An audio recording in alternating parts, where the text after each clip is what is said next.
Now I had the time of my life. No, I never felt like this before. Yes, I swear it's a truth, and I owe it all to you. 'Cause I had the time of my life, and I owe it all to you.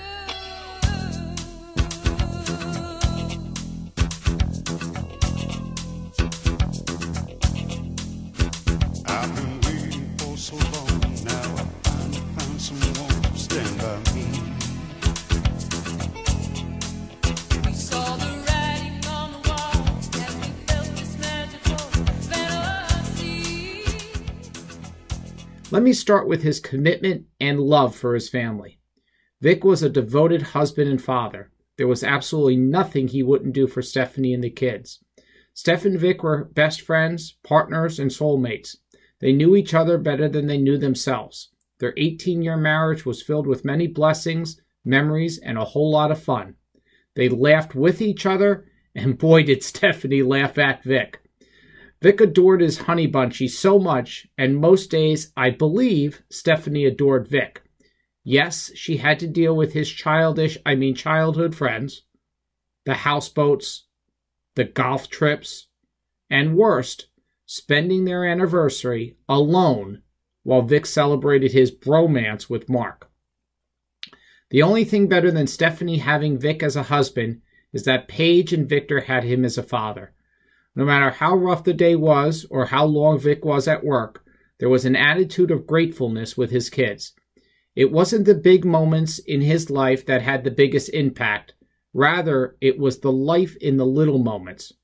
From their custom handshakes to fishing and bike rides and school functions and sporting events, Paige and Victor loved spending time with their dad, and Vic loved being with them. When Stephanie was home, they would watch the Yankees and Steeler games together. When Stephanie wasn't home, Vic and the kids would shoot Nerf guns, wrestle, or play tag in the house. I can't imagine what Lucy is thinking right now. This love for family goes well beyond the love of his immediate family. With 20 aunts and uncles and nearly 100 cousins, the Vic man valued his close ties with all of you. Nothing made him prouder than our trip to Cooperstown to see Dad and the Acerra brothers inducted into the Baseball Hall of Fame.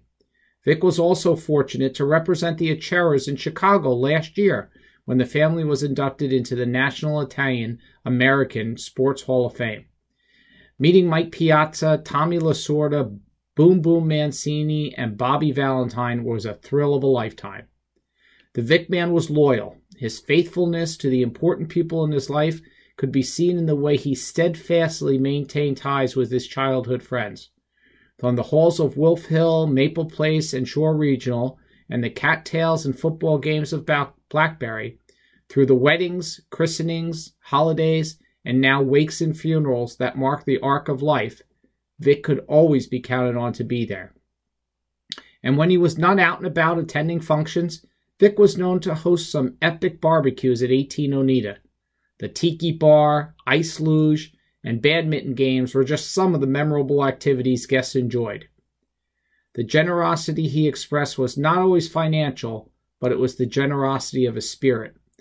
On the evening of his death, Vic was attending a fundraiser for the Colucci family of Long Branch, once again demonstrating his willingness to help and assist others whenever and however possible. A 1984 graduate of Shore Regional High School, he was the owner of Acerra Tile, a business that he founded over 15 years ago.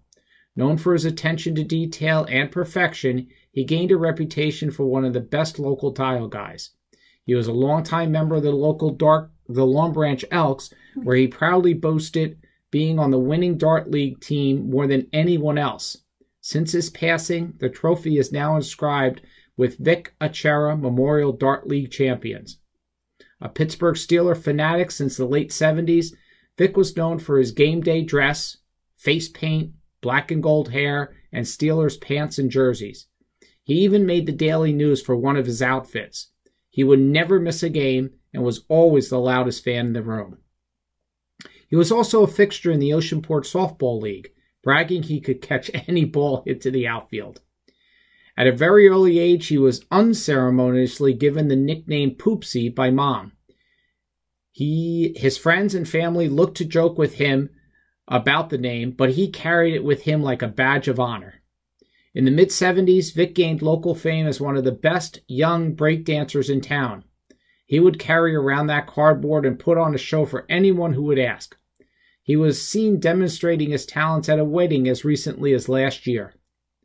To all who knew Vic, he had a larger-than-life persona, was a caring individual who touched the lives of many. Known for his quick wit and sniper-like humor, he never shied away from a debate, sharing his thoughts and opinions on just about any topic. That would sometimes get him in trouble, though. One 4th of July, when sailing to Newport, he believed he had the most creative way to shoot a bottle rocket. Vic thought it would be best to use his cheeks as a launching pad. Will's dad could be heard saying, "Victor, I don't think this is a good idea." As the story goes, Price lit it, and needless to say, the Vic man had a challenge for the next few months taking care of business. If Father will indulge me with this one, while we were attending Precious Blood back in our younger years, well, before the bottle rocket incident, Vic thought it would be cute to try to slip one out during Mass. Do you see a theme here?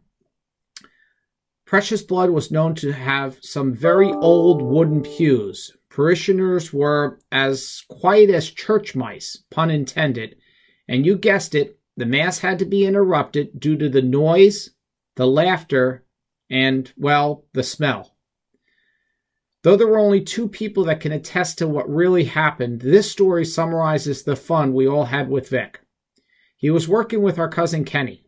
Kenny informed Vic that his aunt lived in the neighborhood.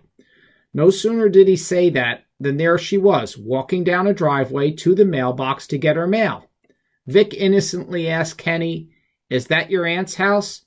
"No," Kenny shouts out. "She lives 4 doors down the street and comes here to get her mail." Jackass. He never lived that one down, but for sure, Vic never let us live our ridiculous moments down either. Always reminding us when we were wrong and he was right, he would say, and they called me the dumb one. He enjoyed his stogies, especially on the golf course, where he successfully scored a hole-in-one. I believe that was before the guys rolled the cart. Never getting involved in politics, he certainly could have been considered the unofficial mayor of Oceanport. Jay was lucky Vic never ran. As you can see, Vic lived his life with vim and vigor, to the fullest and with as much fun as humanly possible. While it looks like his heart gave out on Saturday, an argument could be made that his heart could no longer handle all of the love and affection he had for each one of you, and you for him. I love you, Vic, and I will miss you. There is no doubt in my mind, though, that when the Vic man got to the pearly gates and St. Peter greeted him, you could have heard him shout out, "Let the good times roll."